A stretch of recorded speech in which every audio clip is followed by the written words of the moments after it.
Inventor, entrepreneur, beloved boss. He was a great person to work for, and we all wanted to work for him. Edwin Land's empire was built on a brilliant idea. It was astounding. Polaroid's one step is the world's simplest camera. If only those cameras could have viewed their own future. We built this company. And why did it go down so fast? A legendary corporation lost to bankruptcy. Talented artists left without tools. I couldn't bear to give up Polaroid before the last gasp. Loyal employees without medical coverage, life insurance, secure pensions. That has never been the Polaroid way. What went wrong? Polaroid's lost focus. Next on Chronicle.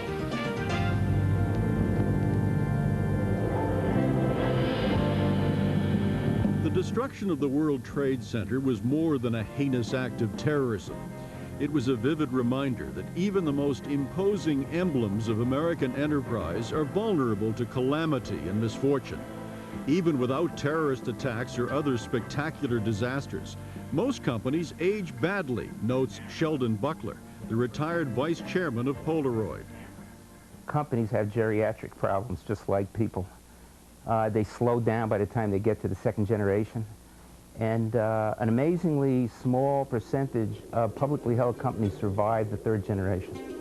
From the implosion of the dot-gods to the collapse of Enron, the past year has seen a staggering succession of catastrophes and scandals for American business.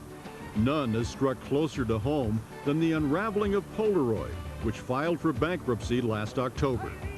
The disgrace of Enron and Polaroid, like the destruction of the Twin Towers, has left many hungry for evidence of accomplishment, honor, even heroism among us.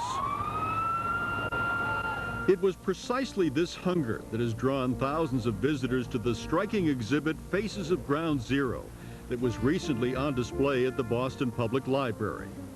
The exhibit features life-size portraits of the police, fire, and other public safety personnel who responded to the World Trade Center disaster. Frank, I'm going to do a couple of test Polaroids of you here. There's going to be a big flash of light. The portraits were taken by Joe McNally, whose New York studio houses a huge custom-built Polaroid camera. At 12 feet by 12 feet by 14, the camera is as big as a room. This is the only kind of this camera in the world, and it became the genesis of an idea that I had to kind of do a series of life-size Polaroids, which are not reproducible, they're not blow-ups, they're instant life-size imagery. You pose for this picture, you walk back into the camera, you see yourself 90 seconds later. While visitors to the BPL were getting their last look at these images, the men and women who had built that camera were gathered at the monthly meeting of the Polaroid Retirees Association. Since the company's bankruptcy, these and the rest of Polaroid's 6,000 retirees have lost the medical coverage, which they and their families have been guaranteed for life. They have lost their company-paid life insurance. Their pension plan, overfunded just 3 years ago, is in peril. And the shares of company stock many had accumulated over the years are nearly worthless. First I want to know is what happened and why. The company was very prosperous, okay? And we built it right in here. I mean, the group of us, we built this company. And why did it go down so fast? How am I going to get by? At this particular point, if they took my pension away from me, I'm not quite sure. Still, Polaroid's retirees have not lost two things: a sense of themselves as a family and a devotion to the memory of a remarkable man, Edwin Herbert Land, the visionary they followed on what proved to be one of the most extraordinary journeys in the history of American enterprise. And the Polaroid retirees can take little comfort from the news that the bankrupt company may be sold to a division of the banking giant Bank One Corporation. Polaroid CEO says the new owners would not take over the company's pension plan, which might mean that a federal guarantee agency would take it over. That could mean reduced pension checks for some of the people we've met so far tonight. As for their Polaroid stock that traded for as high as $60 a share as recently as 1997, it was recently valued at less than 8 cents. Still ahead, a brainstorm, then a breakthrough. Edwin Land's big idea after this. Before there was a Bill Gates or a Steve Jobs to give geeks chic, stock options, and drop out cool, there was Edwin Land. A born scientist whose gift for invention would eventually leave him second only to Thomas Edison in the number of patents he received. Land complemented his creativity with the looks of a matinee idol, the charisma of a rock star, the soul of a poet, the passion of an evangelist, and the serene confidence of a cat burglar. In 1926, he left Harvard in his freshman year to pursue his fascination with the commercial possibilities of light polarization. 11 years later, he formed the Polaroid Corporation to market the first fruits of his research. The company soon found some success manufacturing polarized lenses for sunglasses and camera filters. But Land was immensely disappointed when Detroit spurned the anti-glare headlights he devised to reduce nighttime auto accidents. Though still small and struggling, Polaroid was already developing a reputation for progressive management, offering sick pay and Christmas bonuses at a time when such benefits were rare. Land was also ahead of his time in affording equal opportunities to his employees. He was a great person to work for, and we all wanted to work for him. Dr. Land was very discriminating in deciding who had potential and who didn't. If potential was there that he saw, he would move heaven and earth to draw it out and to respect it. If he didn't think it was there, you didn't exist as far as he was concerned.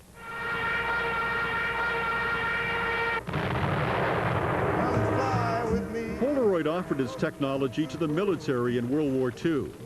In addition to developing a machine gun simulator that exploited the company's work in 3D imaging, Polaroid also produced a range of anti-glare and fog-free goggles, as well as periscopes for Navy submarines and ring sights for anti-aircraft guns.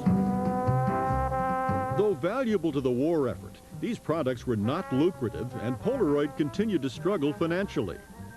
The company's fortunes began to change in 1943, when Land's daughter asked him why she could not immediately see the photograph he'd taken of her. Intrigued by the girl's question, Land quickly imagined the breakthroughs in optics and chemistry that would make instant photography possible. If you do word association with Polaroid, 95% of the time people will say camera. But the magic was really in the film. And Land was a genius chemist. In 1947, the first model of the Polaroid Land camera astonished the meeting of the American Optical Society. Introduced in stores just before that Christmas, the Model 95 camera sold for $89. Its original film created sepia-toned images in 60 seconds. It was astounding that you could put this funny double roll of film into this big, huge device and focus and click a shutter and pull some strings on it and wait a while, and then there was your picture. Under Land's demanding direction, Polaroid worked ceaselessly to improve its products. Ansel Adams was the first of a series of noted photographers the company engaged to advance instant photography as an art form. Land talked about how when he saw the photographs that Ansel Adams made with Polaroid materials very early on in their collaboration, that the pictures were beautiful, and he felt that that led to more beautiful science, so that beautiful pictures were leading to beautiful science. Hey, meet the swinger, Polaroid swinger. Polaroid also showed a flair for eye-catching marketing. Not yet a movie star, Ally McGraw invested its Swinger camera, which retailed for less than $20, with swingin' 60s sex appeal. Polaroid's new SX70. By the introduction of the SX70, a camera capable of producing instant color images, competitive with conventional photography, Polaroid had become a household name, affecting and reflecting the way our lives were changing. Polaroid's One Step is the world's simplest camera. Even a woman can use it. The sharp, clear color develops in minutes. You're beautiful when you're angry. You had a nice career there for a while. Get the One Step. This may be my final appeal. Land had originally hoped to sell at best 25,000 cameras a year. After the SX70 hit the market, Polaroid sales topped 8 million units. But its stock price, as high as $250 in 1968, tumbled in the bear market of the 70s. Still, when Land retired in 1982, Polaroid was a thriving enterprise. Morale was high, turnover low, and the future looked bright enough to require polarized shades.